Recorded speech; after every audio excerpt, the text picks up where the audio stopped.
Hello everyone, I'm Jaboria Scott. I'm a leadership coach and consultant.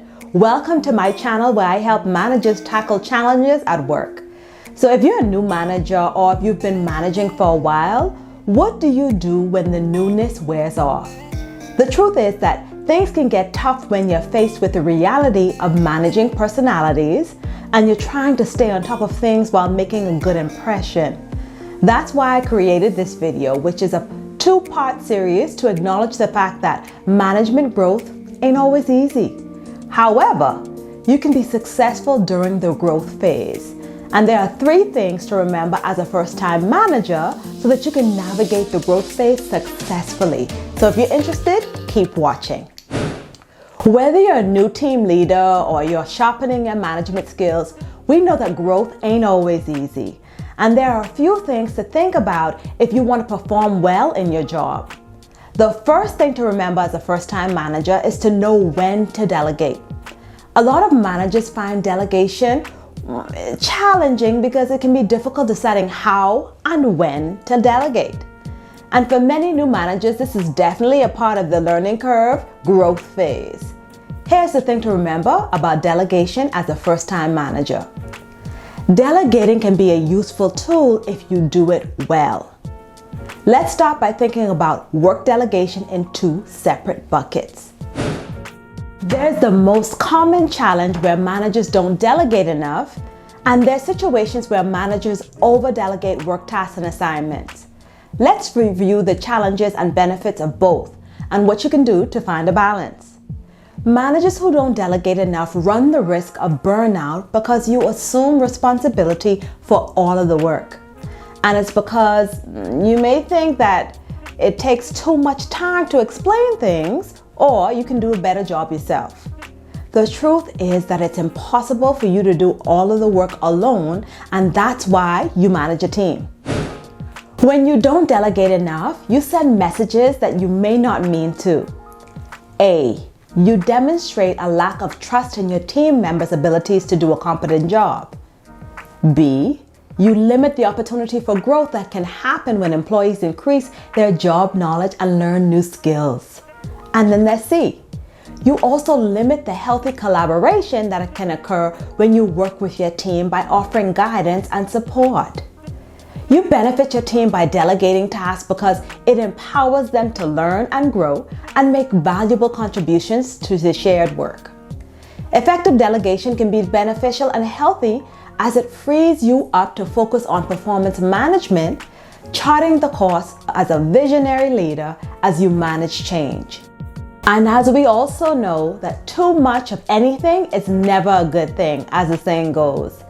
There are also challenges with over-delegating work assignments. While over-delegation can free the manager's schedule and give them extra time, it can also lead to low morale in the team, directionless and disgruntled employees, and even worse, low productivity as projects come to a screeching halt because there's no accountability or oversight.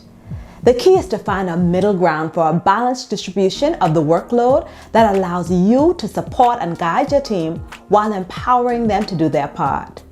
Start by assessing the situation and asking a few simple questions. 1. What does the task require? This means determining what resources you need. 2. Who does the task require? Is this something that needs direct management involvement, or is it something that team members can successfully take the lead on with a little guidance? 3. Is there an opportunity for growth? What are the skills development opportunities for your team? And as I said earlier, growth ain't always easy, but when you think of the management skills and habits of highly effective managers, effective delegation is one of those skills every manager should have in practice. To offer you some help with this, I created a cheat sheet with questions that you can ask yourself to help you with effective delegation.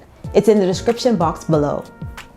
Also, click the like button if you agree that effective delegation is the goal. The second thing to remember as a first-time manager is to set clear expectations. An essential skill for managing people and a huge part of how effective you'll be as a manager depends upon your ability to set clear expectations.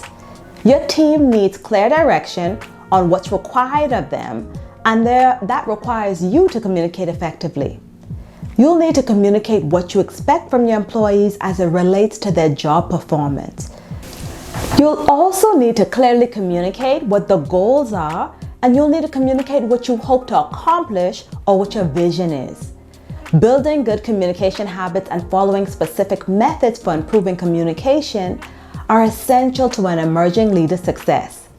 As a supervisor, it's important for you to set clear, well-defined expectations at the outset.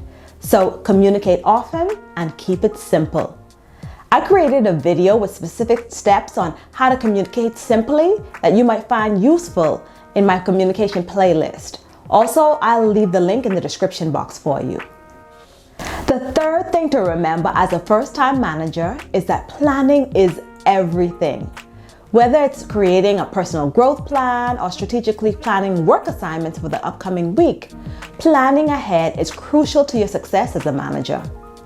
Alexander Graham Bell said, "Before anything else, preparation is the key to success." Making time for strategic planning is something that's widely acknowledged in the workplace as being important for leaders, but it's also something that people take for granted and often don't execute very well. We often try to focus on multiple things all at once without any direction and without having proper systems in place. The key is to eliminate distractions and avoid interruptions by scheduling your day whenever possible, with special time carved out for scheduled planning sessions. I know that this can be difficult to do if you have a very busy schedule with multiple competing priorities. However, as the popular Benjamin Franklin quote states, "By failing to prepare, you are preparing to fail." Although it's true that the work life of a leader can be hectic with endless meetings and hectic schedules that cause you to eat lunch on the go, scheduling time for planning is as necessary to a leader as having a cell phone is to a social media influencer. Making time for scheduled planning will allow you to create a roadmap with timelines and benchmarks for achieving future outcomes. Making time for scheduled planning will also help you to stay organized and follow up on important items. If you want to know a few ways that you can make planning sessions a priority, I have a mini course called Productivity Hacks for Busy Professionals with strategies to help you to increase your productivity at work. I'll leave the link in the description box for you. If you've enjoyed this video and you want to know what to do when things don't go as planned at work, be sure to subscribe and click the notification bell, because in my next video, I share management tips for recovering on the fly. As always, have a great week, be kind to yourself, and thank you so much for watching. Goodbye.